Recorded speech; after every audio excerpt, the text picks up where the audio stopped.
Bueller. Okay. Yes, we're on. Oh. It's already on. It's okay. We've made it. Hey, everybody. Welcome to the Daytripper Photo Show. This is episode number 98. 98 weeks we've done this show. This episode is on fall colors, and it's timely because a week from today is the first day of fall. So... La la la la la la la la la la la. I can't hear you. Oh, come on. You love the fall. Well, you know, this year brings on a special level of angst for me because last year I somehow got tricked into agreeing to do the polar bear swim. So with fall, after fall comes winter, and with winter comes, it's so cold. That's okay. It's okay. Cold is good. I'm gonna be up in Barrie. Oh, Sorry, you're doing it again? No, this is the first year. This is the year they got tricked into doing it. Oh. It is upcoming. Oh, that's not good. Yes. So we will be inviting our tall, curly-haired friend Bryan to come down and take pictures. And Trish and I and our friends Adele and Tara are going to do the polar bear, the polar bear expletive that's cold dunk. When? So, what day? I don't know. We'll talk about that another time. Yeah, we'll talk about that. But anyways, it's just explaining why winter brings a little bit of extra angst for me this year. So. Well, I gotta say, everybody was complaining about this summer being too cold or too rainy. I thought this was an amazing summer. Yeah. I had a great summer. The evenings were a little cool. I like good patio weather. We didn't have a lot of that, but no, I like this summer, and this summer will be a lot better than this winter. Yeah, that's what they've been saying. So. However, before winter, we still have this really, really great time. So this is called fall.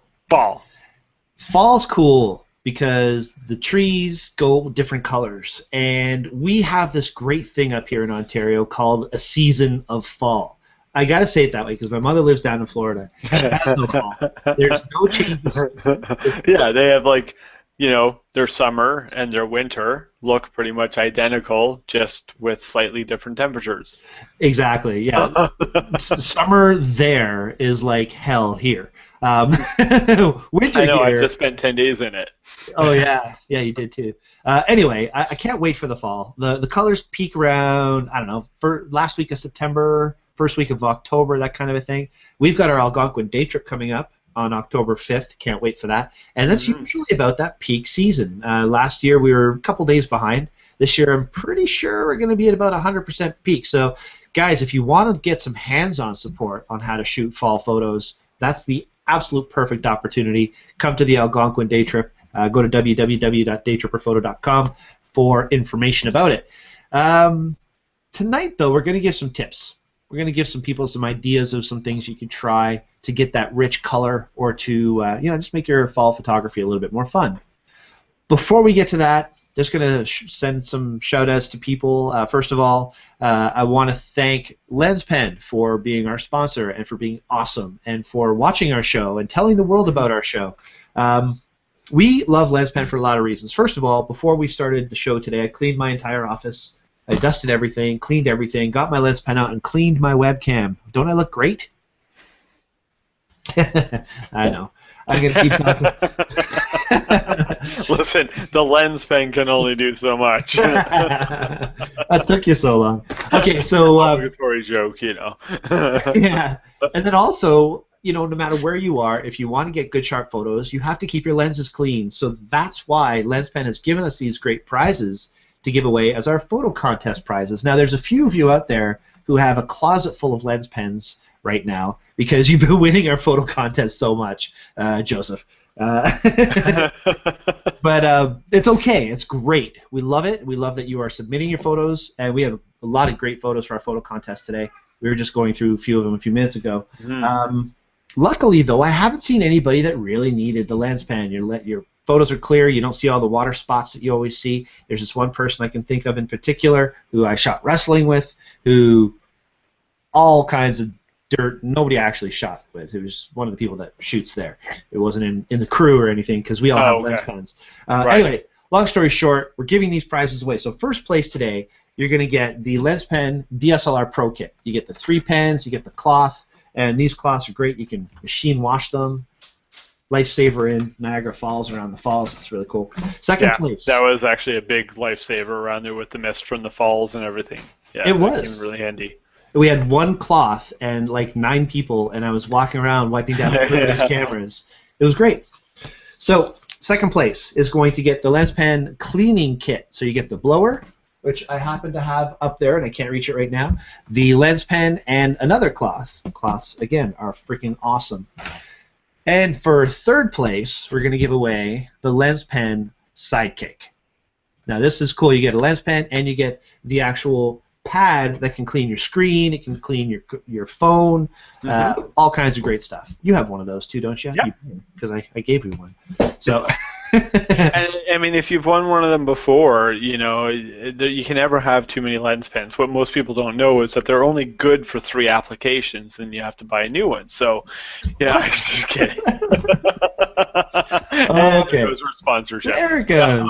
No, I've had one of mine for a year and a half, and I used it, before any photo shoot, except for my last one, which I shot and then found out I had sensor dust and some lens dust, so I should have used it. Yes, you should. On that one. But yeah, I use it before every wedding and stuff. Clean all my lenses, clean everything up, and they're great. They are great, and you know what? The company's been very supportive. So thank you so much, LensPen, for giving us all these great gifts to give to our people. And don't forget, if you have extras, give them away as gifts over the holidays. Why not? Right? There you go. Everybody can use one. Everybody. So thank you to those guys. Also, if you like our show, click like.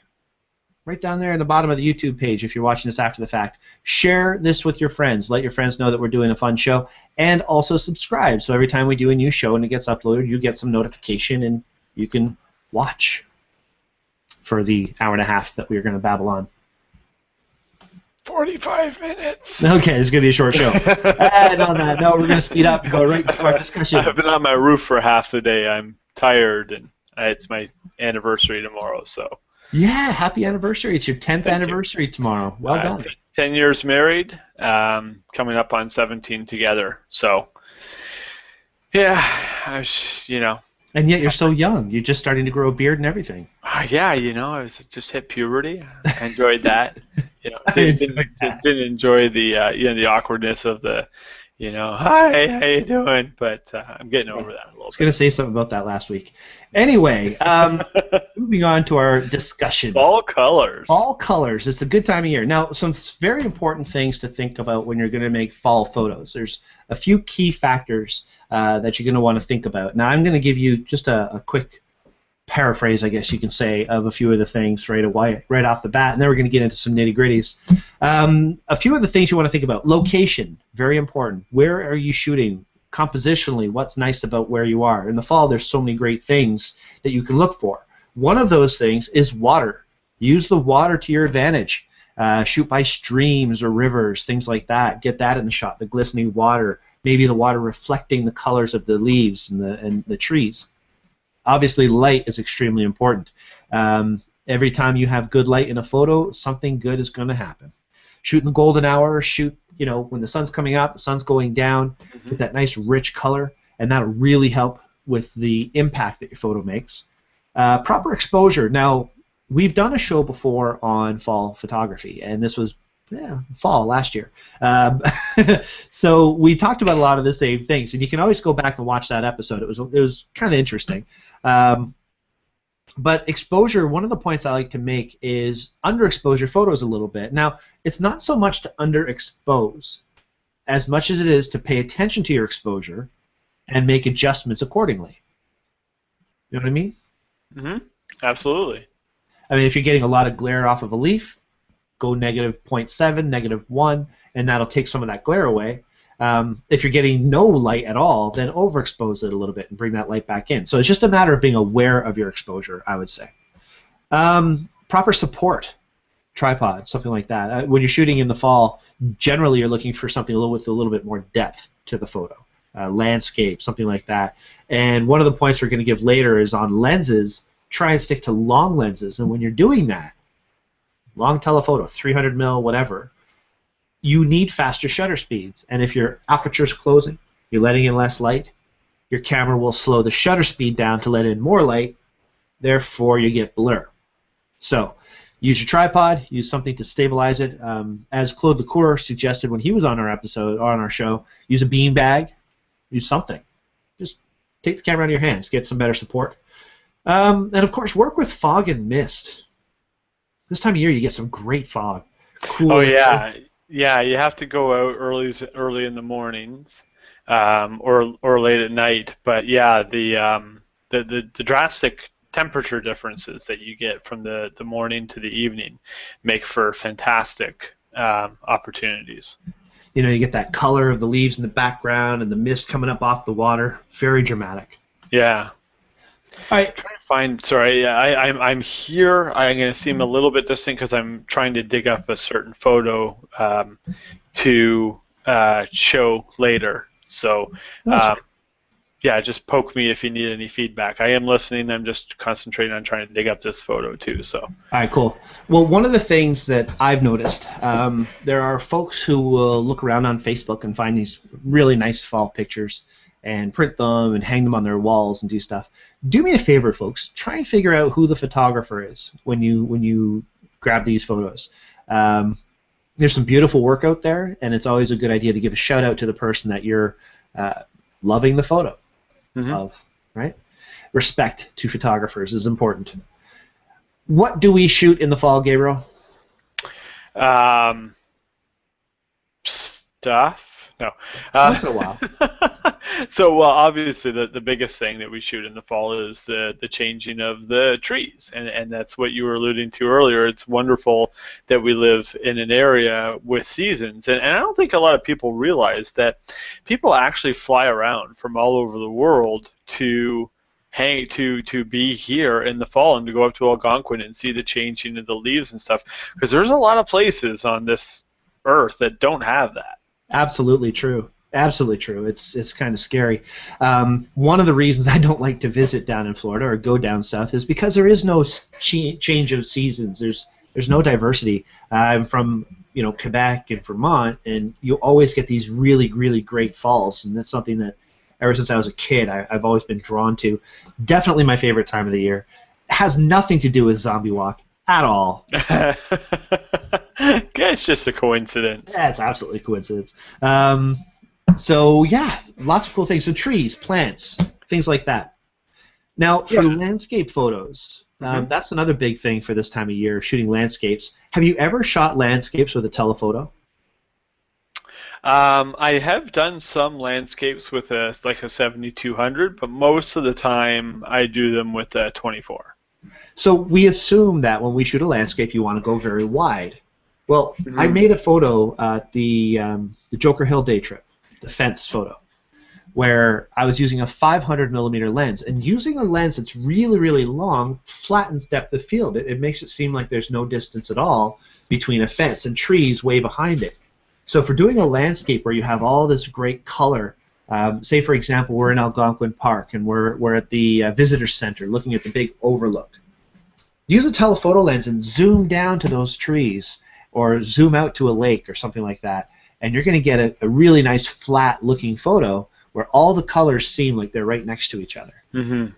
So something you could do is for landscapes, try a telephoto, and also for portrait. Now, I know, Gabriel, shooting weddings, you have a lot of need for these great portraits with the color and so on this time of year.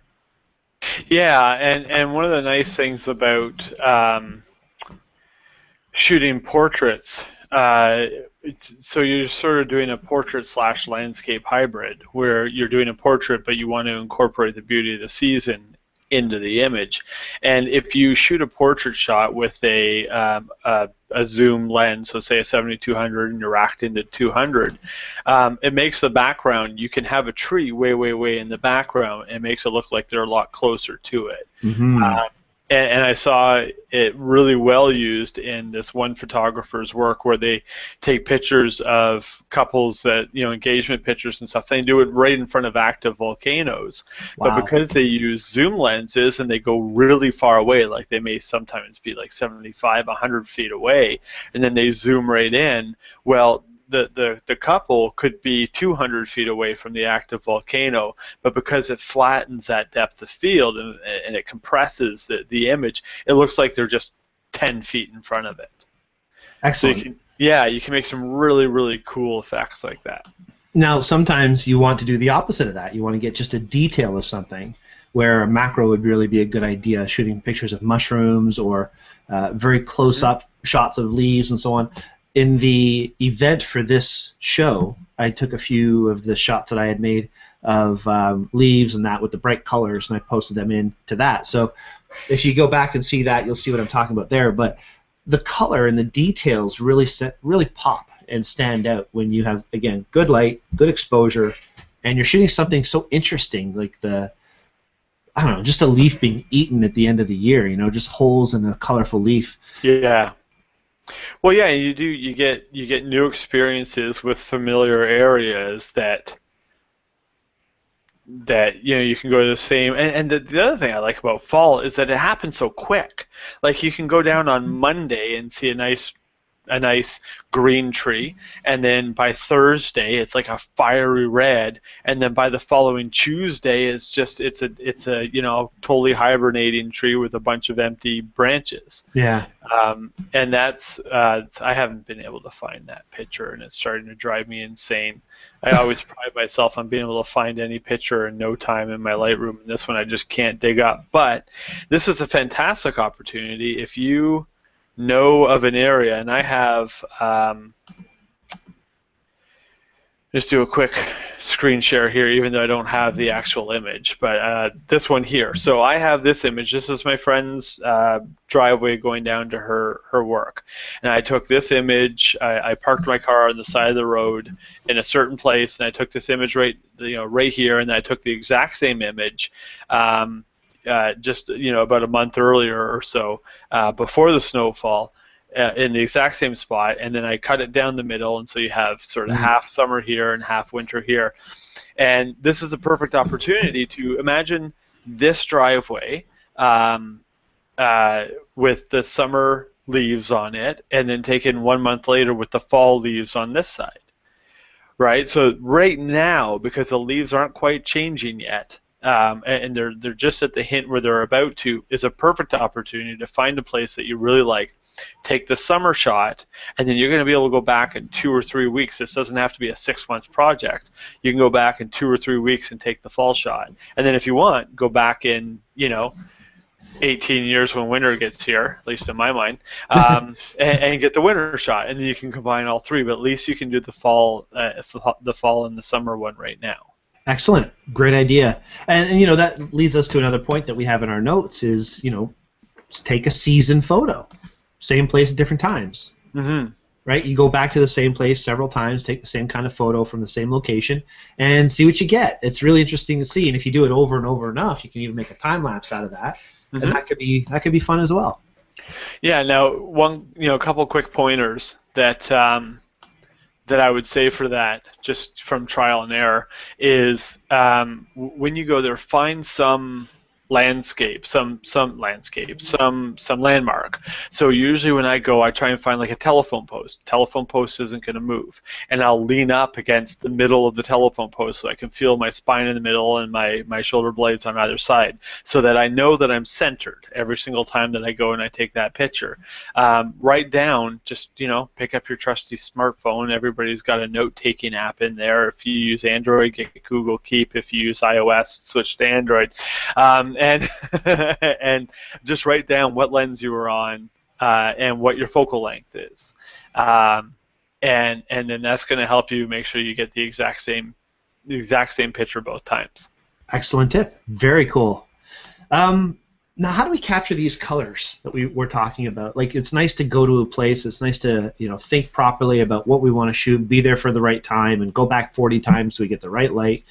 But what are we actually doing? How do we capture these colors so that they're so rich? Well, one of them is watch your exposure, as I've mentioned. Don't overexpose your photos or you'll get a lot of glare. But there's another way to get rid of glare, which a lot of us already have the tool for, and that is a polarized filter. Just like putting on polarized sunglasses. You get that rich color and the glare from the leaves is toned down.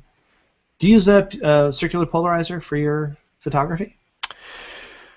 I do, yes. Not very often, but when you need it, it really. I use it mostly. I use it as a okay. I need a neutral density filter, and I don't have one on me, so I throw on my circular polarizer. It gives me a couple stops.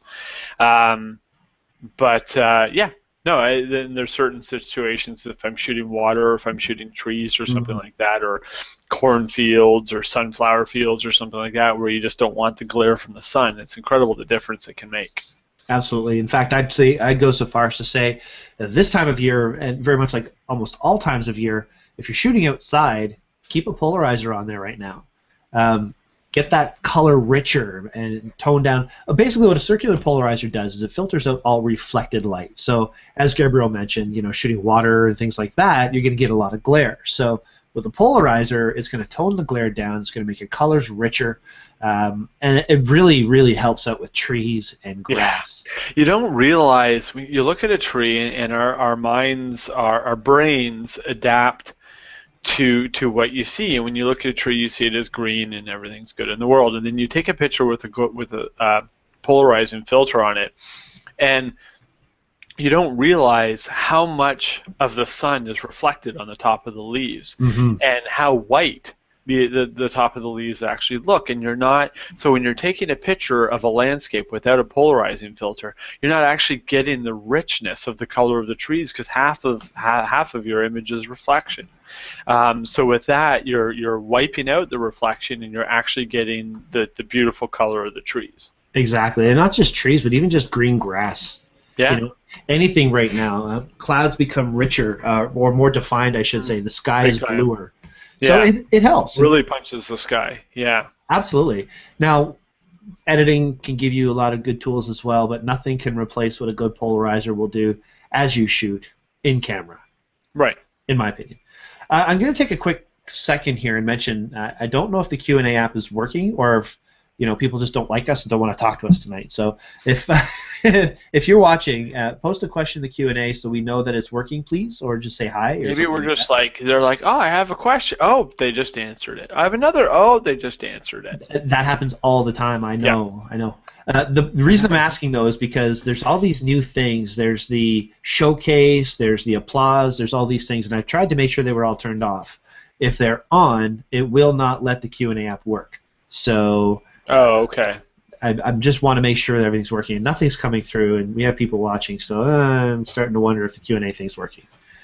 Anywho, send us an email or snail mail if you have a question. Just get to it in a month. Okay.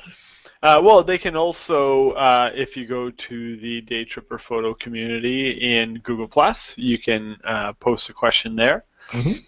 Or you can call Bryan on his cell phone. It's 555. No, I'm just kidding. I'm not going to give your cell phone number out on YouTube. No, probably wouldn't be the best idea. Trollolololo. Oh, Joseph Leduc, thank you so much. He says, "Hi guys, that means that the Q&A is working. People just don't want to talk to us. We're just answering all the questions. Great. Good. Okay. So what about their aperture? What about the aperture? Well, I asked you first. Oh, okay. Well, aperture does stuff to pictures. Yeah, it's like hey, stuff. Michelle, how you doing? Michelle's watching too. Good. Cool. And yes, the aperture is something that is actually right here for us to talk about. You want to shoot with a deeper aperture. We've talked about this a few minutes ago. If you're trying to get more depth to the photo, if you're trying to make these trees and these trees and these trees all have focus, if you shoot with a smaller aperture, that will really help do that. Now, another thing to do, as we've mentioned, is use these long lenses, right? Flattens the depth of field. But what if we use some flash, too? Flash will really help bring out some color, right? Mm-hmm. Yeah, I can also add some reflection to it, and it depends on what kind of landscape you're going for. Mm-hmm. That's one of those, that's the favorite answer in photography. It depends. And I'm just going to get a T-shirt that says "It depends" because everything's so variable. But, that's awesome. Yeah, but if you're doing portrait photography, then flash can really pop your subject and then get the beautiful colors in the background and stuff. But there's another little tip though as well, and I first have to go to the Q&A because Gary makes a very good point. He asks, "What do drumsticks have to do with fall photos?" They're actually pencils. I take notes and that kind of stuff. So I know the drumstick's going to be a little distracting. I'm sorry. But thank you for pointing out the drumstick, Gary. It's just showing that he's not paying attention to the show enough. Yes. He's getting distracted. It's focus, the music all right? playing in the headphones. Squirrel. Watching you. Exactly. All right. Okay, so many squirrels up here in Keswick. Not just in Keswick. Did you know that outside of this area, squirrels are all gray? When I lived in Vermont, there were no black squirrels. What's up with that? There's red squirrels. Well, there's red squirrels. We had red Do you think squirrels. the white ones are more powerful? I think they have superpowers. I think they do. We just squirreled while talking about squirrels. Oh, that is so weird. All right. Okay. So, go for a smaller aperture. Oh, no, you were talking about flash. Well, look at you flash. jumping ahead. I know, right?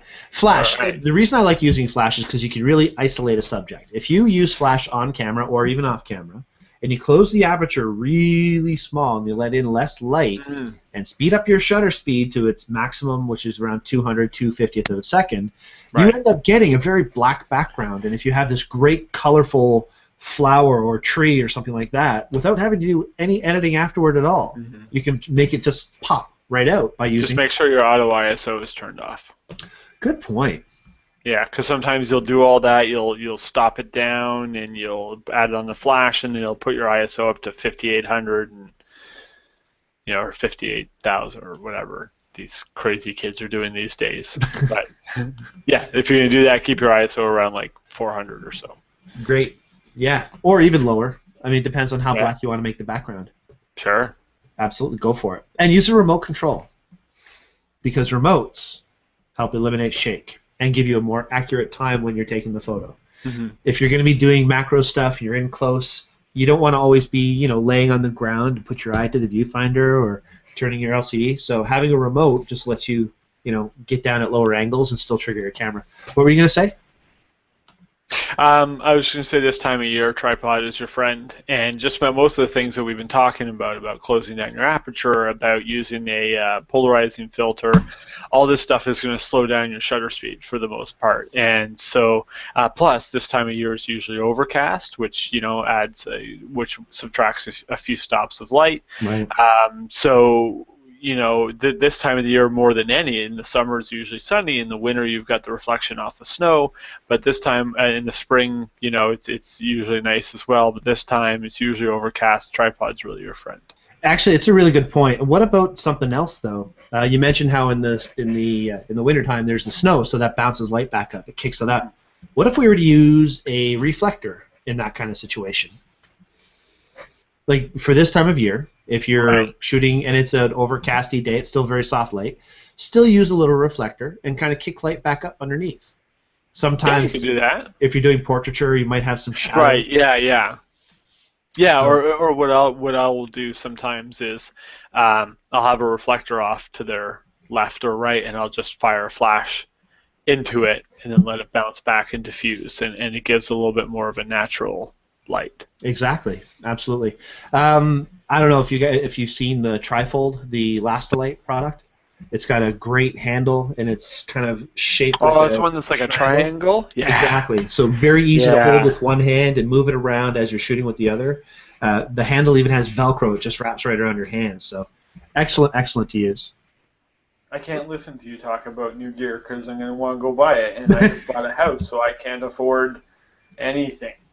So whenever you talk about awesome new gear that I really want, I'm just going to do this. Well, it is your anniversary coming up, so maybe a Jolly Green Giant will buy you a treat for Christmas or something. Oh, jeez. Who knows? Anyway, all good fun toys that you could use to help your color be richer. Remember, that's what we're talking about. We're talking about color here. We're talking about proper lighting. We're talking about working with the beauty that God's giving us. Or something. I know. Shoot raw gives you a lot more leeway of bringing out the saturation and the colors. A lot of the algorithms in the cameras nowadays are really good shooting in JPEG, but actually, I did have one picture ready. Let's see if I can go to my quick collection for this. And this is something that you may be able to do with a JPEG, but you just get a lot more leeway with RAW. So is that showing up now? Not quite yet. Now it is. Okay, so this is a picture I was driving down the road, and this is another one of those instances where I saw the picture for what it was going to be as opposed to what it was. And so I took this picture. It's a dingy day. Everything's a little bit dark and stuff like that. And I brought it back home, and I turned it into this. Oh, wow.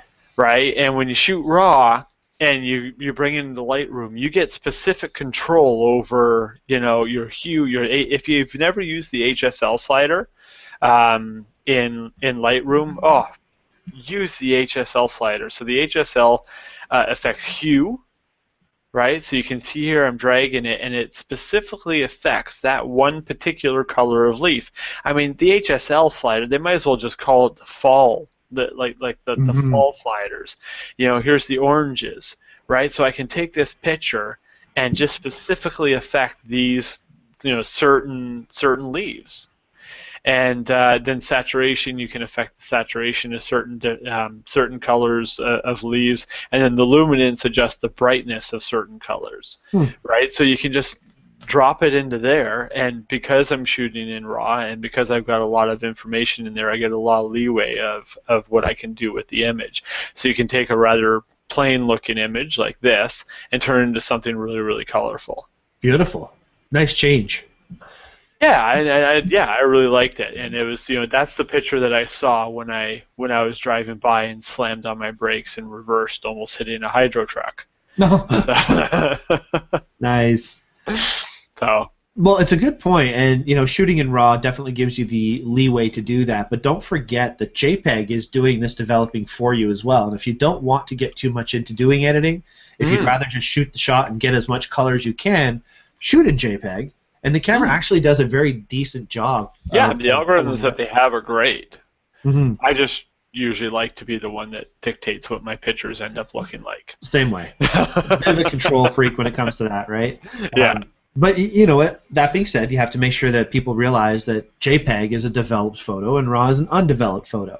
Right. And if you are the type to want to develop, shoot RAW. Enough said. If you are the type that just wants to go click, come to the store, print them off in a kiosk, and you want that color to be as good as you can, JPEG will help quite a bit for that. So, little column A, little column B on that one. Also, some other things you want to look for is really good content. Like, we've talked about toys, we've talked about accessories, make your camera steady, use remote control, use a polarizer, close the aperture down, use telephoto lenses, make all these really cool impactful changes. But if the picture doesn't have interesting content, it's just a well thought out bad photo. Mm-hmm. Right? So we mentioned it earlier, one of the things you can try and do is look close. Now, by looking close, what we're really doing is eliminating distractions. So if you have a really colorful leaf, and all around that colorful leaf are garbage cans and other things that you don't necessarily want in your photo, get in closer, and you'll hopefully just have the leaf in the shot. That's just a thought, right? There's also great landscape shots where everything is in the shot, and that can look good too. But try and eliminate distractions, things that are going to pull your eye away from that one story you're trying to tell. Well, and also with the falling leaves, it adds a huge amount of color to any scene. So this is a picture I took at a day trip a couple of years ago. Something falls. I can't remember. That's Brooks Falls. Brooks Falls. And so I was standing here and I was taking this picture, long exposure, get the motion of the water and everything like that. And from this exact same position, I just pointed my lens directly down. And I got this picture. Right? So in the summer, in the middle of the summer, this would be kind of a boring picture because, yeah, you'd have some silky water, but you wouldn't have it going over these incredible colors, these beautiful, vibrant colors that really make it a much more compelling image. So when you get in with the details, you have so many colors to work with that, you can make something that's a lot more compelling. Mm-hmm. Yeah, the details are fantastic, but that first shot was excellent. Yeah, but you can get multiple shots out of one scene. Whereas if I was taking that picture in the summer, and then I look straight down at a rock, it wouldn't be as interesting a picture as it is now. Absolutely. And Yeah. again, that's exactly why we do day trips when we do them. Hmm. It's planned a year in advance. All right, so what else we got here? All kinds of fun stuff. Polarizer, flash. Well, it's coming to 10:06, so we should probably get to the photo review soon. We should get to that. Um, One quick thing I want to say, so, some crafts and some fun things that you can do with your photography. Do a shadow box, right? Shadow boxes are fun. Get those little thick frames, put a bunch of leaves inside, put a picture in the back, give some depth to it. Flatten those leaves down. Our friend Don Komarechka, I got to say, I wish I had thought of doing this. He took a photo of a beautiful, pristine red leaf, turned it into his business card, turned it into all kinds of different things that he uses day in and day out. I mean, really, really great job with a single leaf that he's cloned and layered and done. Actually, maybe he used a whole bunch of leaves, but they were all perfect.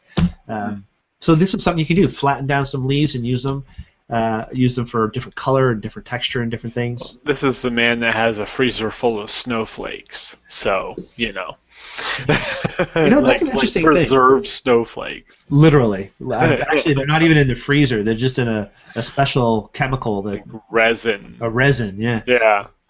What I would like to see though is Don do a whole series of ice crystals from the freezer. There you go. Yeah, it's a whole different Easier twist. to do. It would be. All right. So okay, let's move on to the photo challenge. Well, and then sorry, just one other quick thing. If you take a picture of, say, a fall leaf, a bright red leaf that is particularly compelling, you really like it, take the picture and then save the leaf. So if you frame the picture, you can have the leaf on the bottom too, preserved somehow. So it's kind of a neat project. Definitely fun thing to do. Okay, photo challenge. It's 10:08. We're going to get to these because we have quite a few.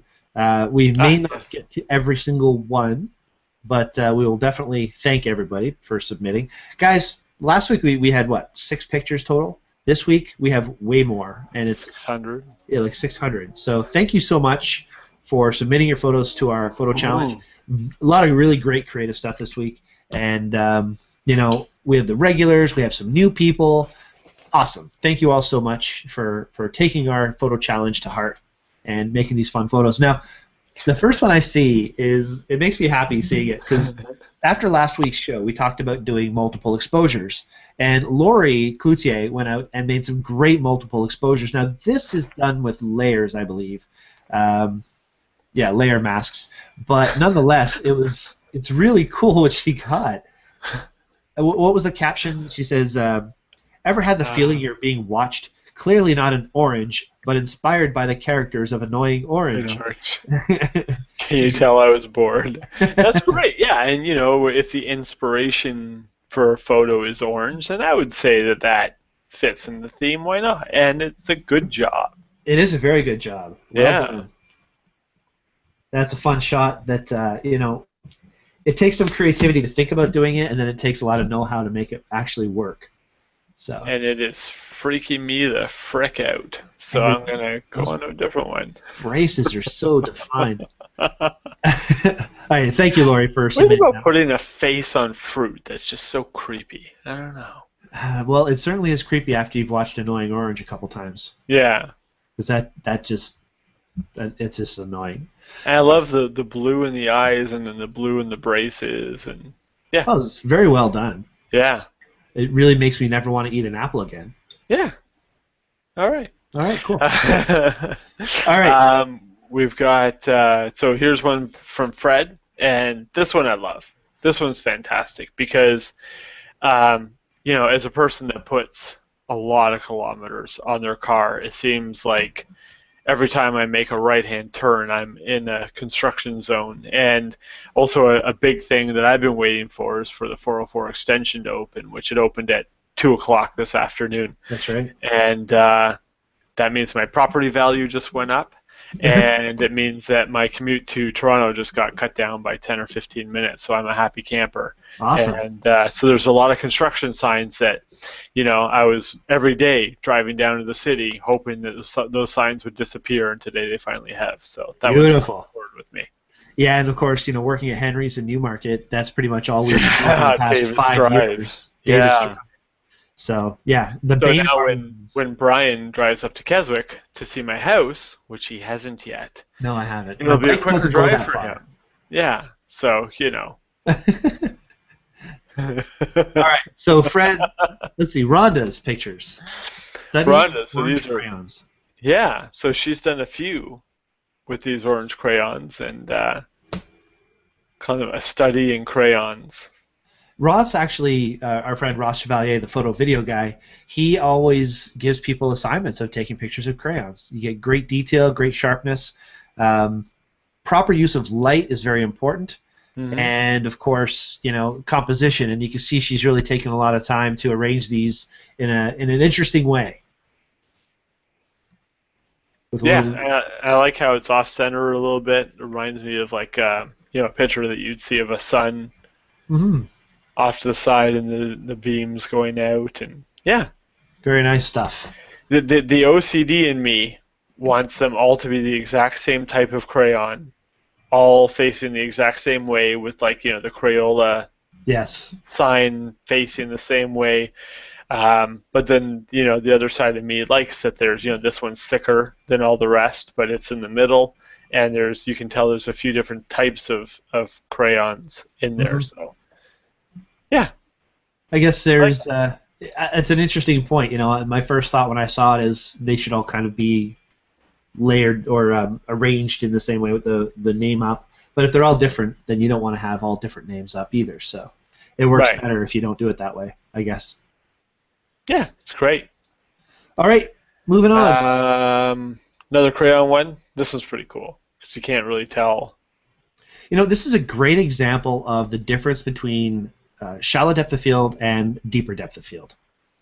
You know what I mean? Like we were talking about earlier, how some photos you want to shoot to get very shallow depth of field, and that's exactly what we have here, where just the tips of the crayons have focus, and like a millimeter behind is totally blurred. Now, I'm not sure if that was done more in post.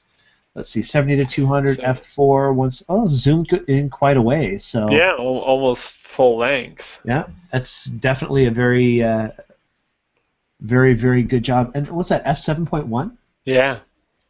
Huh. Huh. I'd say there's possibly some Photoshop blur, but even still, awesome stuff. All right. So orange night glow, I like that. How different lights will show up, different colors, different areas. That seems like that. Those seem a little redundant. It's like let's put a light post next to a light, but I would call that redundant orange night glow. Now here's the question I have. Obviously, Rhonda was going for the orange color, right? Right. However, if you weren't going for the orange color, would this be the accurate color you should have in your photo? Because you could do white balance adjustments to make it not orange, right? Right. So and the camera probably sees it does see a lot more orange than our eyes do. Right. Which is something to think about. So the photo challenge was orange. Rhonda obviously took the shot for it to be orange. But now we know also that we can adjust white balance and make it blue, or make it white, or make it any other color we want. Pink or green, or Or polka dotted even. Yeah. Well, no, not really. Yeah, sure you can. You could with white balance make it polka dot. Not with white balance, but. Well, no. There you go. Squirrel. Sorry, Rhonda. We went somewhere else there. This is another one in the same vein. Mm-hmm. You can see the different types of lights giving off different casts of yellow. This one looks more like, it's a D800, eh? Yeah, same lens. Interesting. Shot very wide. Very slow shutter speed, so I would assume she was on a tripod for this. Yeah. And now f10, shot wide, you can see you've got a lot of depth here, right? If you look at the picture of the crayon, it was still f7, fairly deep depth of field, but it was zoomed in all the way. Right. So that zoom that we're talking about makes a huge impact on how much depth of field you're going to have in the photo. If you shoot wide, you won't have much or you'll have very deep depth of field, and if you shoot zoomed in all the way, you have very shallow depth of field. So that's a tool you can all use, and Rhonda's really given us the very good examples of that right here. There you go. Took this photo of a couple of mountain climbers while hiking Tunnel Mountain in Banff this weekend. They definitely chose the harder route. Not necessarily a strong orange theme, but I like the fact the guy in the orange helmet isn't looking down. Yeah, that's actually a place I would never be. I've been there before. Have you? Yep. I did a lot of rock climbing and stuff, and I've been in that situation where that guy is right there, where you're just like, nope, can't go any further. All right. And they say the trick is tell somebody a joke, and your brain starts working on the process of telling a joke, and you sort of, get unstuck from where you are and then able to move on further. Interesting. So, yeah. I learned all kinds of stuff from you. There you go. This is fascinating. Oh, yeah, but here, so in this one here, it's a cool image.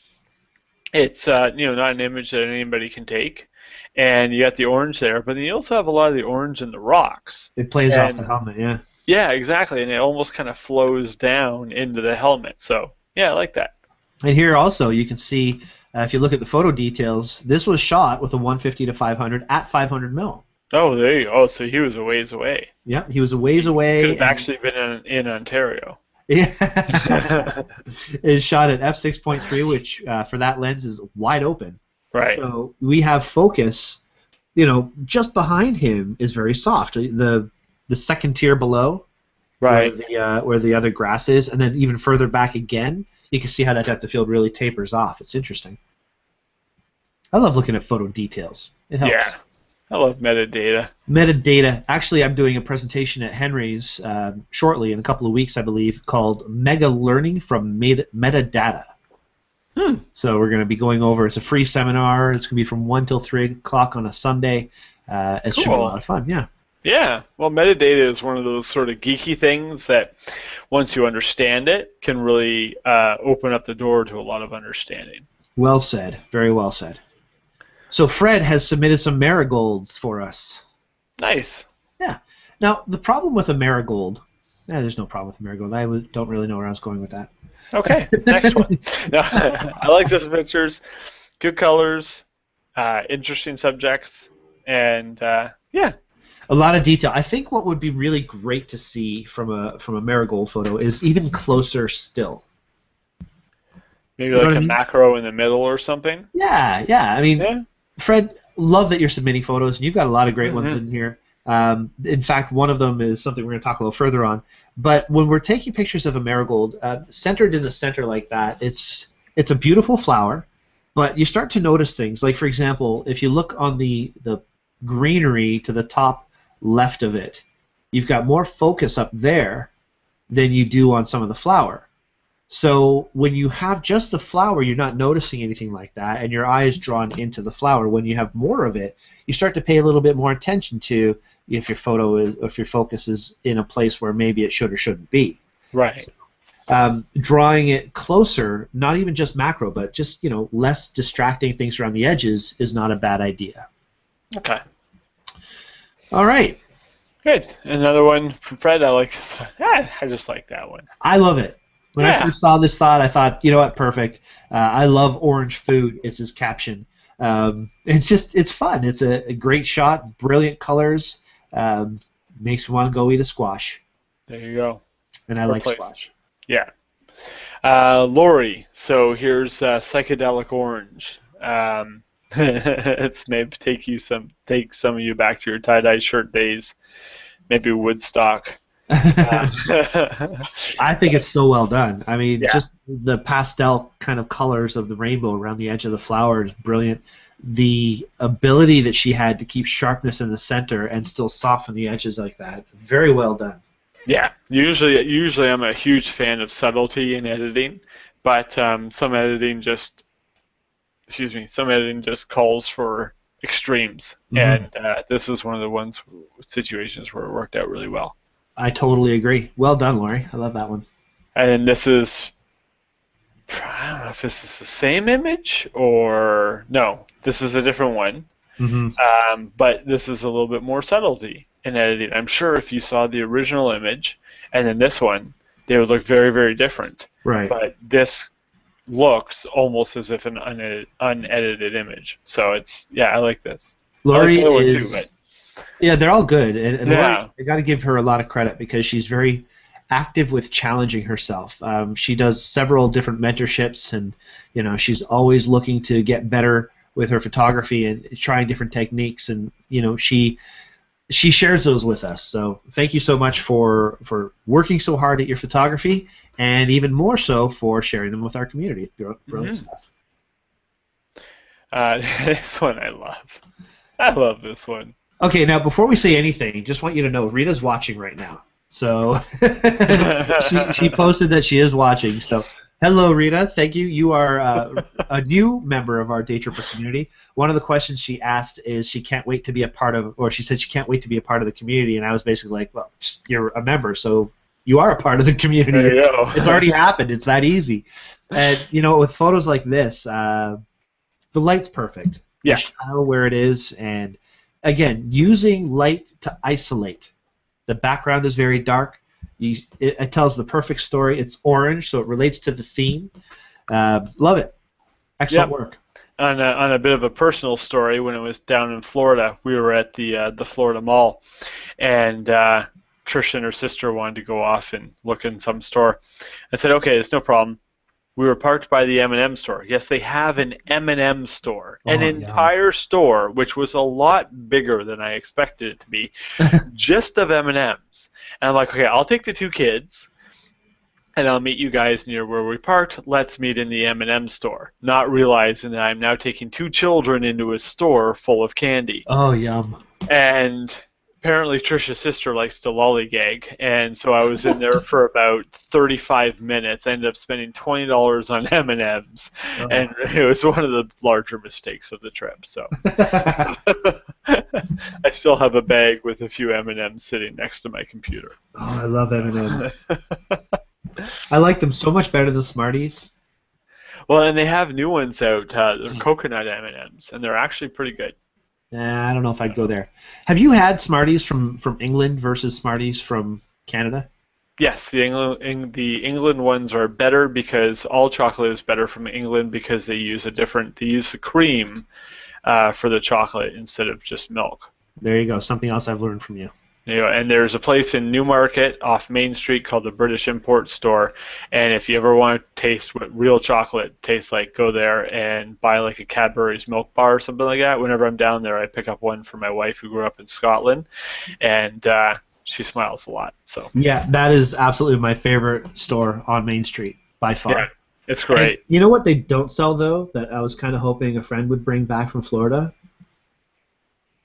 Jif peanut butter. So these ones are fantastic pictures. Thank you, Fred. I'm loving your orange pictures. These are great orange peppers and carrots. We're not going to go through all of them just because there's a lot of pictures submitted, but I like these ones. And I like the orange. I like the oranges in the orange bowl. Well, you notice you use the rule of odds. Yes, you're right, actually. Right? Yeah. Keeping it to 3 and not 4 and not 2. Yeah. There's a little bit more structure. You've got a triangle shape. Eye flow's a little bit better. Nice job. The OCD in me, I would have tried a little bit more down and not cut the bowl off there, but that's just the OCD in me. Well, that's okay. You're loud. Kevin Beasley has some nice pumpkin pictures. I like this one because of the stem, but I love this one because of the depth of field. And how you have that one right in the foreground there that's just completely blurry, and then it sort of falls out and gets these ones in focus. Yes, 18 millimeter f4 shot at the wide angle of that lens. So T3i. It wasn't quite all the way open, but it's shallow depth of field from perspective. Right? Now, I would have, again, just my own stuff, seen if I could have gone to the left a little bit more and gotten a similar image without the cars in the background. Yeah, that's a good point. One of the tips that you've given in the past, Gabriel, is step to the left, step to the right, and that will help you see if background is influencing the shot, right? Mm-hmm. So that's what you're saying. Step a little bit over to the right or something, and then kind of eliminate the car by your angle to it. Yeah, or at least get it in an area where it's easier to clone out. There you go. So, yeah. Things I you like think that. about afterward, right? Yeah, well, and that's one of the challenges. One of the things I've really had to learn when doing photography is, especially wedding photography, where I would get a bride and groom lined up right in the center area here, and everything's looking all beautiful and everything, and then I get home and I realize there's like a construction ground over here, or there's a pole coming out of their head over here or something. Yeah. And so you really learn to do a perimeter check of your entire image and not just have tunnel vision on what's in the middle. It's true. And of course, the more you do that, the more intuitive that becomes. Exactly. And then, the more of a habit it becomes. Right. Some more nice ones. Hopefully won't need the snow fence anytime soon. I agree. Ah, come on. Definitely orange. If you don't like the snow, move out of Canada. How about you move out of Canada? No, I like it. I have no complaints. Ready to become pie filling. I'm really looking forward to making pumpkin pies this year and pumpkin You make seeds. pumpkin pie?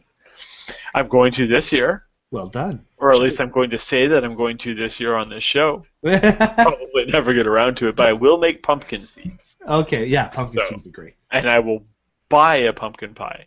Good enough. You can get them; they taste a lot better sometimes. Yeah, exactly.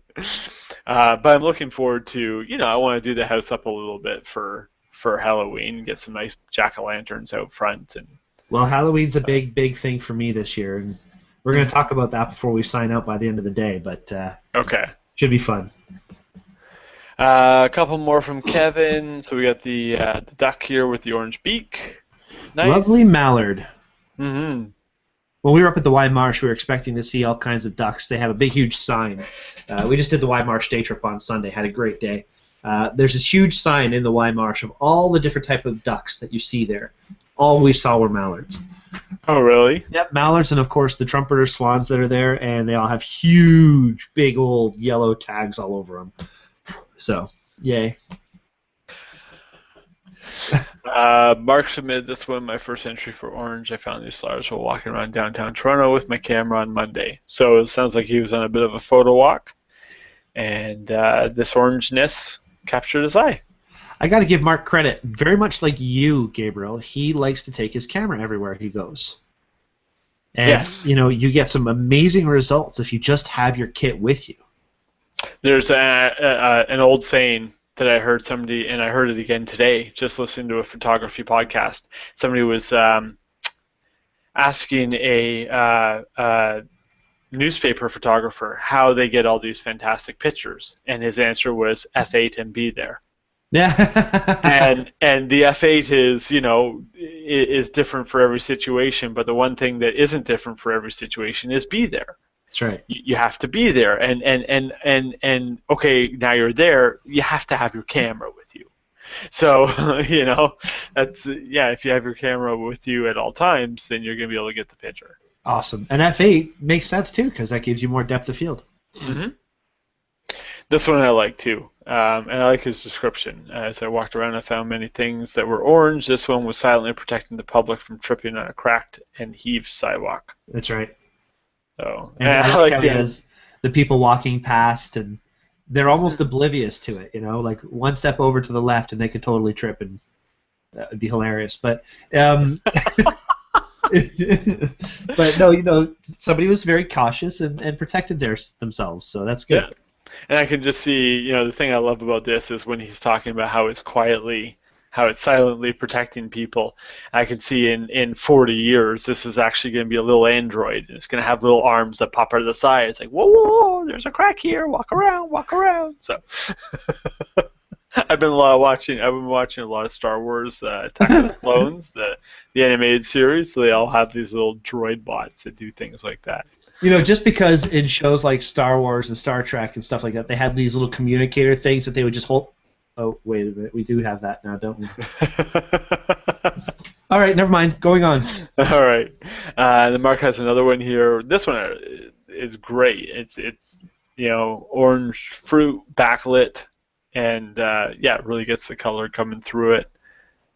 That is a great way to shoot. And again, it's using lighting and using flash and using, just light. I don't know if this is flash or not. It says flash not used, but having that light coming through the fruit, you see all the details in the fruit, right? It's really Yeah, it interesting. says they were laying on his wife's light table. So Oh, it's a nice even light shining through the fruit. nice stuff. Then Yeah, it onto my uses the snack tray. veins. Sorry? Then onto my snack tray. Ah, yes.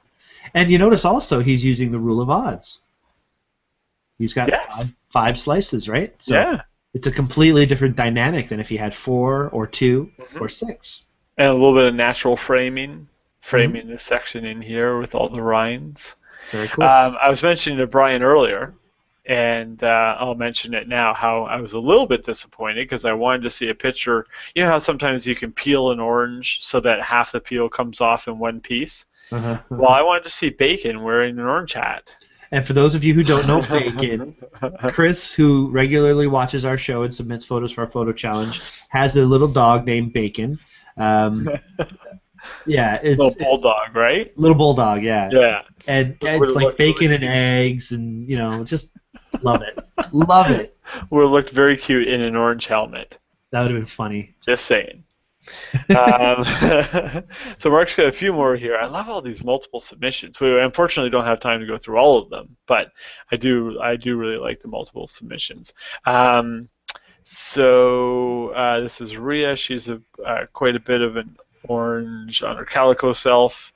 So cat pics. It's what the internet's for. Orangeville. I mean that really grasping the concept of the theme. I don't approve of the vandalism, but You know uh, what? I think. Well, the problem I have with the vandalism here is every 5 years or so you have to add another one. So Oh, you know what? um, I thought I actually just zooming in now. I thought that was all photoshopped, but zooming in now, I see that somebody had actually done that. That's actually quite cute and quite clever. So I I thought that thought was a. Mark and his family, two others or something, visited, and he just kind of tacked that on. That's cute. I like the dynamic sky. I like the detail, the color of the blue. It's a good Even angle. good angle. That's what I was just going to say. Compositionally, it's very interesting. I So, beat you to it. So neener, neener, neener. well, you've always been better at me. Sorry, I All can right. deal with that. A nice. We're gonna just go through them a little bit quickly, just because it's 10:34. But yeah, this is beautiful. Great, great detail. Fantastic sharpness in the Hmm. petals and everything, and definitely nails the theme. Absolutely, and again, this you've got sharpness exactly where you want it. Nice, soft, shallow depth of field. Zooming in a little bit, using a nice sharp lens. Excellent work. Very close to the flower, makes it very shallow depth of field. And I love that these two are right next to each other. So you have this Yeah. picture here, shallow depth of field, overexposed. So it's more high key-ish, like it's brighter. There's parts that are completely blown out, and it's beautiful, and it's soft, and it's moody, and it really sets the tone. And Hmm. you have this one here, which is darker and sharper, and really sets a fantastic tone as well. And they're two entirely different types of images, but Shot two totally different ways with totally different settings.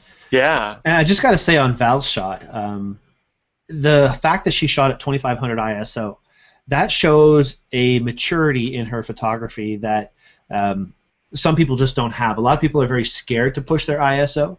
The clarity and the softness of the shot, you can't tell the ISO was that high, Mhm. and yet she was able to get the shutter speed she needed, so she could probably handhold the photo and take it with very very shallow depth of field. So excellent use of your settings, excellent understanding of photography, and it came out to a great result.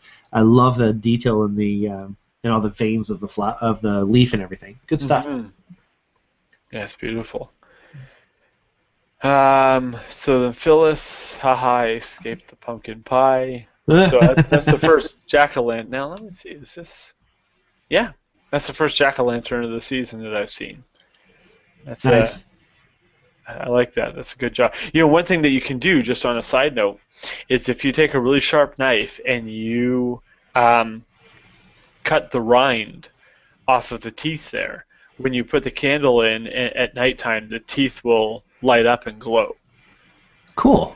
Yeah, which is kind of a neat effect I've done on a Couldn't couple. you just shave that or something? Use like a potato peeler or Yeah, something? yeah, you could do that. That would work. Yeah, good Cool. idea. I just got to say, Rita she's actually, as I said, she's watching our show right now. She is an M&M's addict. Hmm. Yeah, and she says that's actually where she got that mug is the M&M store in Vegas. Oh, okay. So that's really cool, and I'm glad you're enjoying the show. It's great. Julie, and this one is fantastic. Now I Um, gotta say, looking at it on my computer at home looks great. Looking at it on the screen share it doesn't quite have the same pop that I see. So I just had to put that little word out there before yeah, you if you make your like comment. this, go and look at it at home as well. Absolutely. And this was focus stacked, so she said practicing with focus stacking and tried out on this glass pumpkin. I used 16 images, which I manually focused throughout the pumpkin. So that's she Dawn-commed it and nailed it. Absolutely. And the thing I love the most about focus stacking is the ability to decide where you want and where you don't want your focus. Hmm. And she very clearly wanted it on the pumpkin and not on the flowers in the background. And by stacking your focus, first of all, you're dealing with very shallow depth of field, and each photo is a slice of focus, and then you just stack them together. So great work on that, Julie. The color's great, the sharpness is great, the job with your stacking, very well done. Fall fashion in orange. It looks like the Go tracks in I'd say Bradford, but Yeah, something like that, eh? yeah. And like yeah, you can see it's got a bit of a grunge processing to it, and Yeah. maybe some clarity added. I like that. This was taken with an iPhone 5. Oh, well, there you go. So the layers and the effects that were added in post were probably done through Snapseed That's or exactly what I was thinking. something along that line. Yeah. Excellent. It's neat that the shoes have a little orange stripe on them too. Hmm. Very cool. And then uh, Now Paul Paul. he's a collector. Oh, okay. He is a collector. He's got That's all kinds of collections. He and his wife both do. that's awesome. I know. And what I like about this is he says a comment. It's very simple. My orange crush. Yeah, he's been saving these for a long time, right? This is a very valued part of his collection. So it's That's mine. great. Yeah, And awesome. I just love the old, they got the mascot Crushy, because back then that was a good idea. Naturally, it tastes better, back before there was truth in advertising. Maybe FDA standards or something. Oh no, it's all natural. Of course. Sugar's natural, right? Natural cocaine in every jar. Exactly.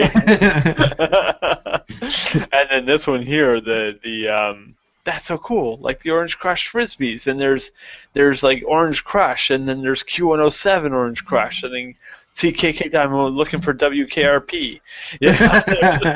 All these radio station, and then and CKKW whatever, CFNB whatever, but then Q107 is still around. Yeah. Right, so it's just as old as the other ones, but there's really only one survivor. That's I interesting. like that. Those are cool. I wonder how big they are. They're tough to tell scale when they're all side by side like that. Yeah, I'd say they're about frisbee size, probably. Well, Yeah. most likely. Most likely. Cool. Stephen, for Weezer, Orangey Glad, we're not related. This one was cute. I like this one. The It's first like, time I gave this photo challenge orange, my thought for the photo was a picture of a banana. no, Aren't you glad I didn't say I orange? didn't say how. There you And go. then Cute. Steven, of course, does this one with the lemon. Well, and that's good. I mean, it's a good backdrop. There's not a lot of shadows, which is something that I really work on when I'm doing product photography on a white backdrop. I work really hard to not have a lot of distracting shadows. There's a bit of a shadow going off to the left here, but it's incredibly diffused, and you really have to look to see it. Mm-hmm. So yeah, the backdrop is well done, and the colors are good, and the little googly eyes, and It'd be a great stock photo. yeah. Good clarity. You can use that for all kinds of different marketing. And I like how Joseph Leduc says, great, wonderful, creative, and it brought a smile to this old face. There you go. And Stephen, of course, says, thanks, Joe, as your pictures do to me, and to me as well. We've got some amazing talent in our community, I tell you. Yeah. And then finishing up with the missing link. Now, this is a gentleman who just joined our community today, and I don't know if he fully knew of our photo challenge rules. So I kind of made a little post there for him. I'm assuming his name is Matt. Matt Gould. Well, Matt, because that's what the watermark on the photo says. Okay, there you go. Beautiful photos of Fox. First of all, first and foremost, excellent photos. Unfortunately, they were taken before the photo challenge, so they don't apply to our photo challenge this week. So next week, but remember, thank you for the submission. Absolutely. Just remember, our photos are for new photos, to help people make new photos and get out there and practice what we talk about, and stuff. Mm-hmm. So the photo challenge for this week is everybody has to come down to my house and help me paint, and then get a creative photo of you painting my house. Does it work that way? No. It's not gonna. Oh, that's too bad. Heard the little ding, thought you were muting me. No. No, I'm actually trying to get ready for the sound thing, which I don't know where that is, because I don't usually do that sound thing.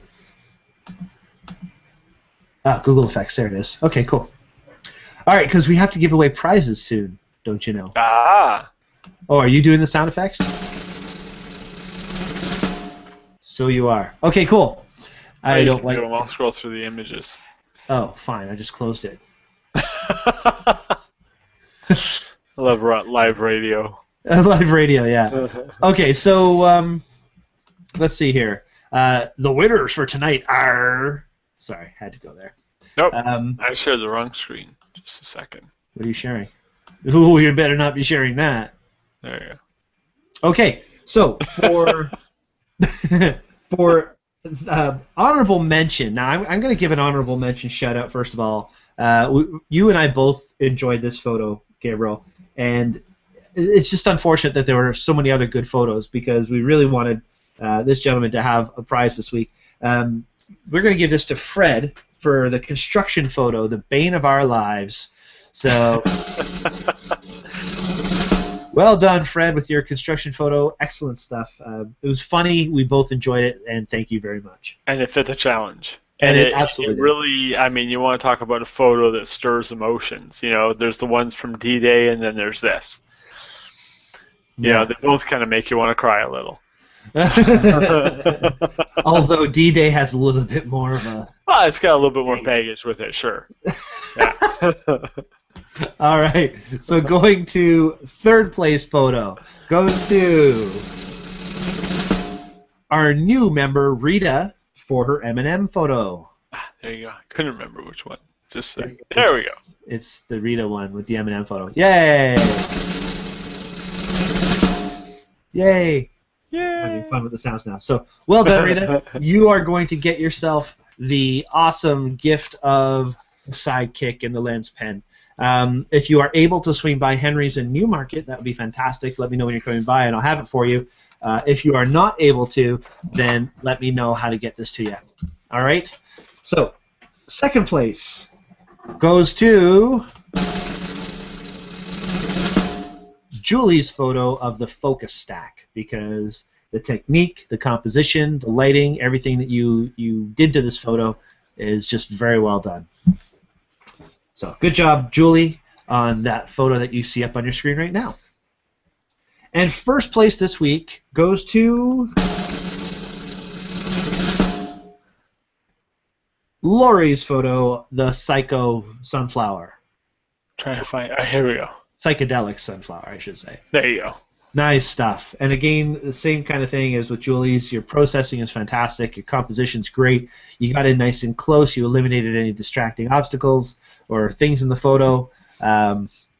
Everything is done right. Great colors. The blues in the corners. I just it's thought just this was happy. fantastic. It's a very happy shot. I want to see this hanging on a wall. I want to see this printed on acrylic. What do you think of that? A big glass panel printed on glass. Or metallic. Or metallic, yeah. Oh, actually, no, you're right. You're right. The glass would probably even be better. Yeah, then you could backlight it. Yeah. It'd be very cool. Dude. There we go. I really had no reason for a rim shot there. I just like hitting buttons. Okay. So thank you, everybody, for submitting to this week's photo challenge. The theme for next week is... Wrong drums. We're going to go back onto Gabriel's suggestion, how he made the photo of a before and after season. I want to have people go out and take a picture. They both have to be new, showing a diversity, a difference in the season. So get one tomorrow morning, and then a week before, get one just before our show starts, and put them together, or even post them individually if you want to. Show us a summer and fall photo, because we are right at that transition period right now.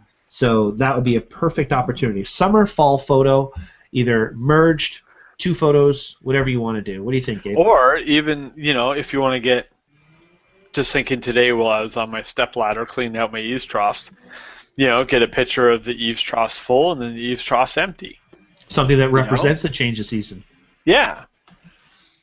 Change of season. Or, a child happy and then a child going to school, which is the opposite of happy, which represents the seasons.